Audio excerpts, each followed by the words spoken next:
Good evening and thank you for joining us for KREM 2 News at 5. I'm Mark Hanrahan. And I'm Whitney Ward. Thank you for being here. 500 union healthcare workers at Providence Sacred Heart Medical Center will go on strike starting Monday. That means technicians who work side by side with surgeons and provide imaging, respiratory and psychiatric care won't be treating patients through the end of the month. KREM 2's Amanda Rowley joining us live in the studio with more now. Amanda? Providence technicians have given notice. They will go on an unfair labor practice strike starting next week. The union says the strike is based on what it's calling Providence's unfair and unlawful labor practices during negotiations. The latest union technician contract with Providence Sacred Heart Medical Center is expired. The union says contract negotiations have been ongoing since November. During those negotiations, the union claims Providence imposed changes to schedules and working conditions outside the bargaining process, something the union says undermines workers' ability to negotiate and reach a fair contract. Providence workers are authorizing the second unfair labor practice strike in 6 months.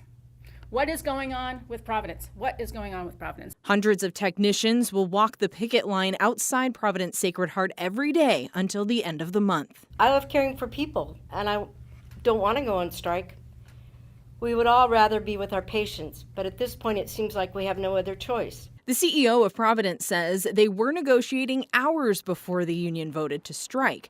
Now, instead of continuing negotiations, Providence says it's focusing on preparations to still serve the community during the strike. The proposal we put forth is a market competitive proposal that will allow us to continue to recruit and retain the staff that we need. Providence says it's working with an agency to bring in temporary workers to provide care that's needed to get through the strike. I look forward to welcoming them back to provide the safe quality care that they do every day. But when the strike ends on April 30th, Providence says it intends to resume negotiations. When both parties return to the table, the union says it's asking for higher pay, which they believe will solve current staffing struggles with retention and recruitment. Amanda Rowley, KREM 2 News. Amanda, thank you. New at 5 tonight, the Spokane Valley Police Department is asking for your help finding a missing vulnerable teenager. Police say the 16-year-old was last seen at University High at around 2:15 this afternoon. So they say he is approximately 5'3", 103 pounds with brown hair and brown eyes. Police say he was last seen wearing black shorts with a Kobe Bryant jersey along with a white and red shoes and a hat with a diamond symbol on the front. If you have any information, you are asked to call Crime Check. Today is the last day to submit an alibi in the trial for the man who is accused of killing 4 University of Idaho students. It was November of 2022 that Madison Mogan, Kaylee Gonzalez, Xana Kernodle, Ethan Chapin, they were all stabbed to death in their off-campus home. So now the court wants to know where defendant Brian Koberger claims he was that night and if he can provide specific details or witnesses to back up his alibi. Judge John Judge, who is overseeing the case, ordered that the defense must provide an alibi by today. In court documents filed last August, Brian Koberger's attorneys say he was out driving when the students were killed. Months later, though, in February, the judge ruled that if Koberger intends to use his alibi in his defense, it needs to state the specific place or places at which the defendant claims to have been at the time of the murders. If Koberger's defense does not provide a more concrete alibi by today, they will not be able to use it in the trial.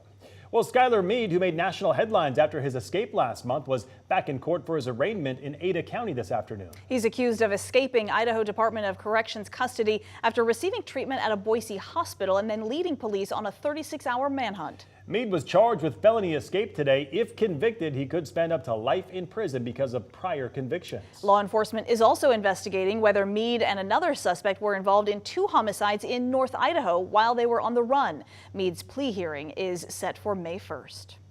A woman is now facing charges for a murder in Meade over the weekend. According to the Spokane County Sheriff's Office, 37-year-old Cynthia Khalil is accused of murder and burglary after deputies found a man dead inside a home. Later that night, Khalil went to the hospital with stab wounds. According to the Sheriff's Office, Khalil and the man were involved in a custody battle involving a young child. Khalil has not been booked into jail yet. She is in custody and receiving treatment for her injuries.